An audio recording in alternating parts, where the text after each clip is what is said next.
Good morning student. Today topic is oil gas. Oil gas एक तरीके का secondary fuel होता है जिसको हम ऑब्टेन करते हैं यहाँ पर कैरोसिन ऑयल की क्रैकिंग से। क्रैकिंग टू टाइप से होती है, एक थर्मल और कैटालाइटिक क्रैकिंग। तो कैरोसिन ऑयल की जब हम थर्मल क्रैकिंग करते हैं, यानी कि kerosene oil higher molecular weight का हाइड्रोकार्बन होता है C12, इतने कार्बन होते हैं इसमें, तो इसको हम कन्वर्ट करते हैं by thermal cracking, lower molecular weight के हाइड्रोकार्बन में कन्वर्ट करते हैं बाय द क्रैकिंग प्रोसेस। तो हमें ऑब्टेन्ड होती है ऑयल गैस। तो ऑयल गैस क्या होता है? Mixture of lower molecular weight hydrocarbon and hydrogen, इन सब का ये मिक्सचर होता है। तो कैरोसिन ऑयल को हम किस तरीके से क्रैकिंग के द्वारा कन्वर्ट करते हैं ऑयल गैस में। कैरोसिन ऑयल एक खुद भी सेकेंडरी फ्यूल है और जो ऑयल गैस होती है वो भी सेकेंडरी फ्यूल ही होती है। तो कैरोसिन ऑयल से हम लोग किस तरीके से ऑब्टेन करते हैं यहाँ पर ऑयल गैस को। तो सबसे पहले क्या करवाना पड़ता है, क्रैकिंग के लिए हमें हीट देनी पड़ती है। तो बहुत ज़्यादा टेम्परेचर, हाई टेम्परेचर देना पड़ता है। तो इसके लिए यहाँ पर क्या होता है, एक आयरन का रिटॉर्ट, ये आयरन का चैम्बर होता है जिसको हम कैप्ट करते हैं यहाँ पर एक फर्नेस के अंदर। इस फर्नेस के अंदर कोल का कंबशन होता रहता है और कोल के कंबशन से जो हीट जनरेट होती है उस हीट से ही हम यहाँ पर क्या कराते हैं, ऑयल गैस कैरोसिन की क्रैकिंग करवाते हैं। तो यहाँ पर जैसे ही कोल का हम कंबशन कराते हैं तो ये आयरन का रिटॉर्ट है, ये गरम होने लगता है, हीटेड। जब तक ये रेड हॉट नहीं हो जाता, बिल्कुल रेड सा नहीं हो जाता, तब तक इसमें हम कैरोसिन ऑयल को चार्ज नहीं करते हैं। ये जो आयरन का रिटॉर्ट होता है, इसके माउथ पर यहाँ पर देखो ये बॉनट प्रेजेंट है। ये बॉनट, इस बॉनट का काम ये होता है कि आफ्टर क्रैकिंग जो भी गैस होती है या वेपर होती है उसको आगे पास करना होता है। अब जब इस कोल का यहाँ पे कंबशन होता है तो उस हीट से ये जो आयरन का रिटॉर्ट बिल्कुल जब रेड हो जाता है तो उस टाइम हम कैरोसिन ऑयल को चार्ज करते हैं। तो कैरोसिन ऑयल को हम यहाँ पर जो चार्ज करते हैं ड्रॉप वाइज, धीरे धीरे ड्रॉप वाइज चार्ज करते हैं यहाँ पर कैरोसिन ऑयल को।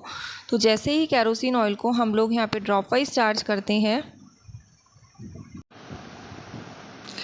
जैसे ऑयल को हम यहाँ पे चार्ज करते हैं तो इतने हाई टेम्परेचर पर इसमें क्या हो जाती है, क्रैकिंग हो जाती है। और क्रैकिंग के बाद क्या होती है, ये क्रैक्ड वेपर्स बनती है ऑयल गैस। इस बॉनट के थ्रू यहाँ से आगे पास होती है हाइड्रोलिक मेन में। हाइड्रोलिक मेन का यहाँ पे काम होता है कि क्रैकिंग जब होती है तो लोअर मॉलिक्यूलर वेट के हाइड्रोकार्बन के साथ कार्बन कोर फॉर्मेशन होता है जिसे हम तार कहते हैं। तो हाइड्रोलिक मेन में जब ये गैस वगैरह आती है वेपर, तो उसमें से तार सेपरेट आउट हो जाता है, यानी कि जो तार था वो कंडेंस हो जाता है इस हाइड्रोलिक मेन में। देन फर्दर जो वेपर है आगे यहाँ से पास होकर इसको हम गैस होल्डर में कलेक्ट कर लेते हैं। यहाँ पर एक टेस्टिंग टैप भी प्रेजेंट होती है। इस टेस्टिंग टैप का काम यहाँ पर ये होता है कि जो भी यहाँ से गैस पास हो रही है क्या वो ऑयल गैस ही है, क्योंकि क्रैकिंग हो सकता है कभी इनकम्प्लीट क्रैकिंग होती है, क्योंकि अगर टेम्परेचर कम होगा तो प्रॉपर क्रैकिंग नहीं होगी। तो प्रॉपर क्रैकिंग को चेक करने के लिए कि हुई है या नहीं, ऑयल गैस का फॉर्मेशन हुआ है या नहीं, टेस्टिंग टैप को ओपन करते हैं। ओपन करते ही यहाँ से गैस बाहर निकलती है। अगर उस गैस का कलर गोल्डन येलो है तो इसका मतलब ये है कि ऑयल गैस का फॉर्मेशन हो चुका है। और उस ऑयल गैस को फिर इस गैस होल्डर में कलेक्ट करके और फर्दर जहाँ भी यूज़ करना होता है उसकी हम यहाँ पर सप्लाई कर देते हैं। यहाँ पर इस ऑयल गैस में सबसे ज़्यादा जो अमाउंट में होता है वो हाइड्रोजन प्रेजेंट होता है। हाइड्रोजन इसमें होता है 50 से 55% होता है। मीथेन होता है 25 to 30% होता है। इसके अलावा रिमेनिंग और लोअर मॉलिक्यूलर वेट के हाइड्रोकार्बन, कार्बन मोनोऑक्साइड, CO2 ये भी प्रेजेंट होते हैं। ये जब बर्न होती है ऑयल गैस तो ये स्मोकी फ्लेम के साथ बर्न होती है और इसकी कैलोरीफिक वैल्यू होती है 4500 to 5400 किलो कैलोरी पर मीटर क्यूब होती है। इस तरीके से हम कैरोसिन ऑयल से ऑयल गैस को ऑब्टेन करते हैं। नेक्स्ट है कोल गैस। कोल गैस क्या होती है? कोल गैस हम ऑब्टेन करते हैं by the carbonisation process. Carbonisation process क्या होता है कि heating of coal in absence of air is known as carbonisation process, यानी कि the conversion of coal into the coke by heating in absence of air. यानी कि जब कोल को गर्म करते हैं एयर की एब्सेंस में तो यहाँ पर ऑब्टेन होती है कोक। और साथ में कोल गैस।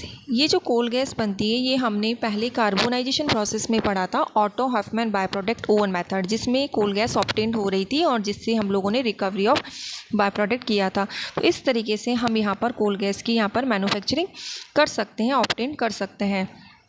तो कोल गैस जो ऑटो ऑफ मैंने पढ़ा था कि सिलिका के चैम्बर होते हैं जिसके अंदर हम कोल को चार्ज करते हैं और कोल को चार्ज करने के बाद उसको हीट प्रोवाइड कराने के लिए हम प्रोड्यूसर गैस का कंबशन कराते हैं एयर की प्रेजेंस में ओवन के अंदर और 1200 डिग्री सेल्सियस टेम्परेचर को मेंटेन करते हैं और इस टेम्परेचर पर जो कोल है वो कोक में कन्वर्ट होता है और कोल गैस रिलीज होती है। तो यहाँ पर ये सिलिका का एक रिटॉर्ट शो है जिसके अंदर यहाँ पे कोल प्रेजेंट है। इस कोल को हीट प्रोवाइड कराने के लिए हम प्रोड्यूसर गैस एयर की एंट्री करवाते हैं इस ओवन के अंदर और फर्दर फिर इसका कंबशन होता है। कंबशन से जो हीट मिलती है जिससे कोल कन्वर्ट होगा कोक में और जो वेस्ट गैस होती है वो यहाँ से आउट होती है, क्योंकि प्रोड्यूसर गैस का कंबशन से हीट के साथ कुछ वेस्ट गैस निकलती है जिनको हम बाहर आउट करते हैं।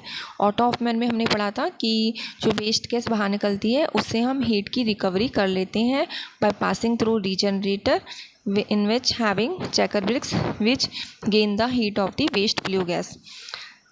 जब ये कार्बोनेशन प्रोसेस कंप्लीट हो जाता है 11 to 18 आवर्स के बाद, तो ये जो कोल गैस रिलीज होती है इस कोल गैस को हाइड्रोलिक मेन में से पास करते हैं और कंडेंसर में। तो जैसे ही इनमें से पास करते हैं तो इसमें अगर तार प्रेजेंट है तो वो तार क्या हो जाता है, कंडेंस होके यहाँ पे लिक्विड की फॉर्म में कन्वर्ट हो जाता है। फर्दर आगे गैस पास करते हैं नेक्स्ट चैम्बर में जिसमें वाटर स्प्रे हो रहा है। जैसे ही वाटर स्प्रे करते हैं अगर कोल गैस के अंदर अमोनिया प्रेजेंट है तो वो कन्वर्ट हो जाएगी अमोनियम हाइड्रोक्साइड की फॉर्म में और नीचे कलेक्ट हो जाएगी। नेक्स्ट चैम्बर में पास करते हैं जिसमें क्रीसॉट ऑयल ऊपर से स्प्रे होता है।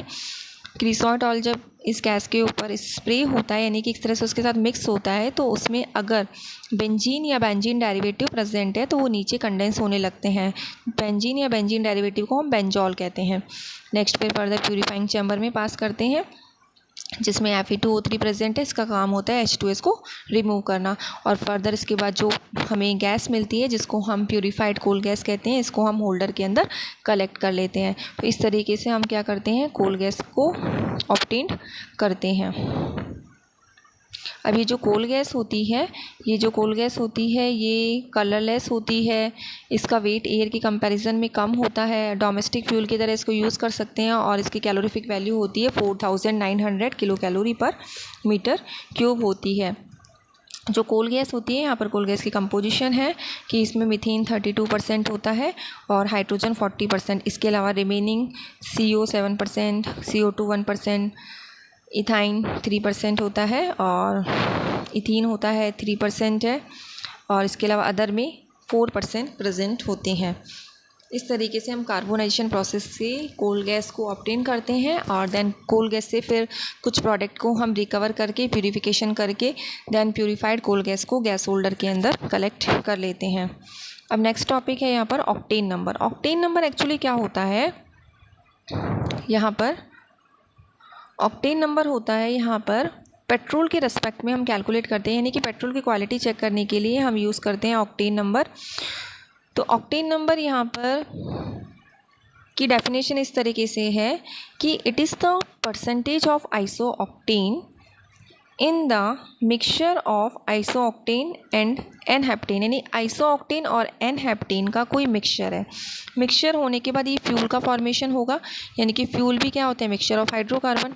तो आइसो ऑक्टेन और एन हेप्टेन के मिक्सचर में आइसो ऑक्टेन का कितना परसेंटेज है, जैसे हमने अगर 100 ml लिया है, अगर 70 ml उसमें आइसो ऑक्टेन है और 30 ml एन हेप्टेन है तो इसका मतलब ये हो गया कि 70% उसमें आइसो ऑक्टेन है और जितना आइसो ऑक्टेन है इसका मतलब वही उसका क्या हो गया, ऑक्टेन नंबर। तो यहाँ पर इसका ऑक्टेन नंबर कितना हो गया, 70। तो ऑक्टेन नंबर को अगर हम सिंपली डिफाइन करें, it is the percentage by volume of isooctane in n-heptane and isooctane mixture in the fuel। by volume इसलिए कहा गया है, कई जैसे बाय मास होता है या बाय वॉल्यूम, यहाँ पे लिक्विड है तो हम यूज़ करेंगे बाय वॉल्यूम कि उसका कितना अमाउंट यहाँ पे